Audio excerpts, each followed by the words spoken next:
નમસ્કાર મિત્રો, સ્વાગત છે તમારું આપણી આ યુટ્યુબ ચેનલમાં જેનું નામ છે ગુજરાતી જીકેની જમાવટ।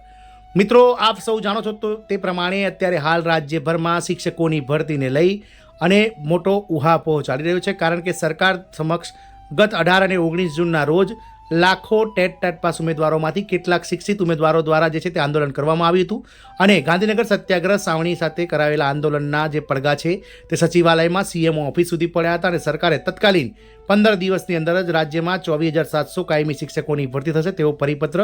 અને જે છે તે એનું શેડ્યુલ બહાર પાડી દીધું। આગામી સમયમાં એટલે કે ડિસેમ્બર સુધીમાં રાજ્યમાં પ્રાથમિક, માધ્યમિક અને ઉચ્ચતર માધ્યમિક શિક્ષણ વિભાગમાં ખાલી પડેલ શિક્ષકો અને આચાર્યોની જગ્યાઓ માટે આગામી સમયમાં જે છે તે મિત્રો નિરંતર અલગ અલગ જે તારીખે જે છે તે મિત્રો નોટિફિકેશનો બહાર આવશે। સાથે જ મિત્રો આ તમામ અટકળો વચ્ચે મિત્રો હાલમાં જે છે તે સરકાર દ્વારા કાયમી શિક્ષકોની ભરતી અને કરાર આધારિત જ્ઞાન સહાયકોની જે ભરતી છે તે પણ બહાર પાડવામાં આવી છે। અત્યારે હાલ રાજ્યભરમાં જે છે તે માધ્યમિક અને ઉચ્ચતર માધ્યમિક વિભાગમાં 7,000 કરતાં વધારે જે છે તે જ્ઞાન સહાયકોની જગ્યાઓ ભરવા માટેના ઓનલાઈન ફોર્મ ભરવાની જે છે તે 26 જુલાઈથી લઈ અને 5 ઓગસ્ટ સુધી ચાલુ છે। તો મિત્રો આ તમામ ભરતીઓ માટે સરકાર દ્વારા જે છે તે શિક્ષકની ભરતીને લઈ અને શિક્ષણ વિભાગ દ્વારા એક મહત્વની માર્ગદર્શિકા જાહેર કરાઈ છે અને આ માર્ગદર્શિકામાં મિત્રો જે છે તે સ્પષ્ટપણે આ કાયમી શિક્ષકો અને જ્ઞાન સહાયક જેઓ કરાર આધારિત ભરતી થાય છે તેમના માટે મહત્વની સૂચનાઓ જે છે તે બહાર પાડવામાં આવી છે। સાથે એ પણ મિત્રો જાહેર કરવામાં આવ્યું છે કે કેવા ઉમેદવારો કે જેઓ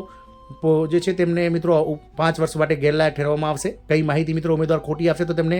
જે છે તે મિત્રો 5 વર્ષ માટે ગેરલાયક ઠેરવવામાં આવશે, તેને લઈને પણ આ માર્ગદર્શિકામાં જાહેર કરવામાં આવી છે। તો વિડીયોમાં વિગતવાર જાણીએ કે શું છે મિત્રો આ માર્ગદર્શિકા અને કેવા ઉમેદવારો જે છે તે 5 વર્ષ માટે ગેરલાયક થશે। તો વિડીયોના અંત સુધી આ બને રહેશો અને જો તમે ચેનલમાં નવા હોય તો અમારી ચેનલને તમે સબસ્ક્રાઇબ કરો, બાજુમાં રહેલું બેલ આઇકોન દબાવી ઓલ નોટિફિકેશન ઓન કરો, જેથી કરીને ચેનલ પર મૂકવામાં આવે વિવિધ ભરતીઓના નોટિફિકેશન, વિવિધ ભરતીઓના પરિણામ સાથે જનરલ નોલેજના લગતા વિડીયોઝ અને સરકારી કર્મચારી પેન્શનર્સ યોજનાને લગતા પરિપત્રો તમને સરળતાથી ચેનલના માધ્યમથી ઉપલબ્ધ થઈ જાય।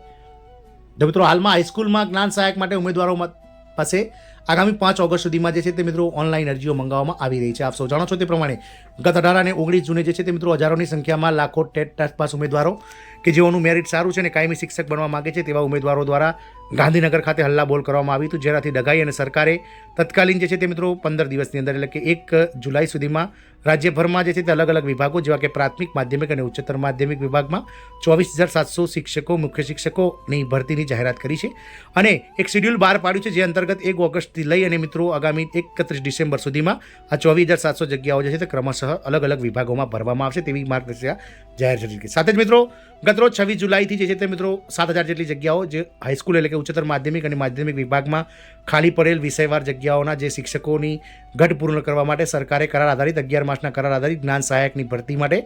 જે છે તે ઓનલાઈન આવેદનો મંગાવવામાં આવે છે અને કરાર આધારિત શિક્ષકની ભરતીને લઈને શિક્ષણ વિભાગ માટે એક મોટી માર્ગદર્શિકા જાહેર કરવામાં આવી છે, જેમાં સ્પષ્ટ તાકીદ કરવામાં આવી છે કે જ્ઞાન સહાયકોની ભરતીમાં ખોટા ડોક્યુમેન્ટ્સ રજૂ કરનાર ઉમેદવારોને આગામી 5 વર્ષ માટેની ભરતીમાં ગેરલાયક ઠેરવવામાં આવશે। એટલે કે જ્ઞાન સહાયક જે ઉમેદવારો છે તેમ જેઓ આ ઓનલાઈન અરજી કરી શકશે આગામી 5 ઓગસ્ટ સુધી 7,000 જગ્યાઓ માટે, તો તે ઉમેદવારો જો કોઈ ખોટી માહિતી ભરી અને ખોટા ડોક્યુમેન્ટ રજૂ કરીને નોકરી મેળવશે તો તેમને આગામી 5 વર્ષ માટે દરેક પ્રકારની સરકારી ભરતીમાંથી જે છે તે મિત્રો ગેરલાયક ઠેરવવામાં આવશે। હાલમાં જ્ઞાન સહાયકની ભરતી માટે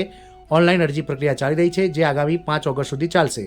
જ્ઞાન સહાયક માધ્યમિક માટે પસંદગી યાદી ઉમેદવારોના જિલ્લા સ્તરીય શિક્ષક અભિરુચિ, દ્વિસ્તરીય શિક્ષક અભિરુચિ કસોટી 2023માં મેળવેલા ગુણના આધારે તૈયાર કરવામાં આવશે। આપ સૌને જણાવી દઈએ કે ગત વર્ષે સરકાર દ્વારા જે છે તે જ્ઞાન સહાયક પ્રોજેક્ટ લોન્ચ કરવામાં આવ્યો હતો અને તેના માટે મિત્રો જે છે તે જ્ઞાન સહાયક માટેની જે અલગથી સ્પેશિયલ ટેટ જે છે તે મિત્રો લેવામાં આવી હતી, જેમાં દ્વિસ્તરીય પરીક્ષા હતી, જેમાં પહેલાં પ્રિલિમિનરી પરીક્ષા અને ત્યારબાદ મેઇન્સ પરીક્ષા હતી અને આ જ્ઞાન સહાયકો માટેનું જે મેરિટ છે તે મિત્રો આ દ્વિસ્તરીય પરીક્ષાના મેરિટ પરથી તૈયાર કરવામાં આવશે। ઉમેદવારો જે વિષય અને માધ્યમની પરીક્ષા પાસ કરી હોય તે જ વિષય અને માધ્યમની ખાલી જગ્યાઓની યાદીમાં ઉમેદવારોને ડોક્યુમેન્ટ વેરિફિકેશન માટે ફરજિયાત કરાવવાનું રહેશે। ડોક્યુમેન્ટ વેરિફિકેશન ન કરનાર ઉમેદવારોની ઉમેદવારી આપોઆપ રદ થશે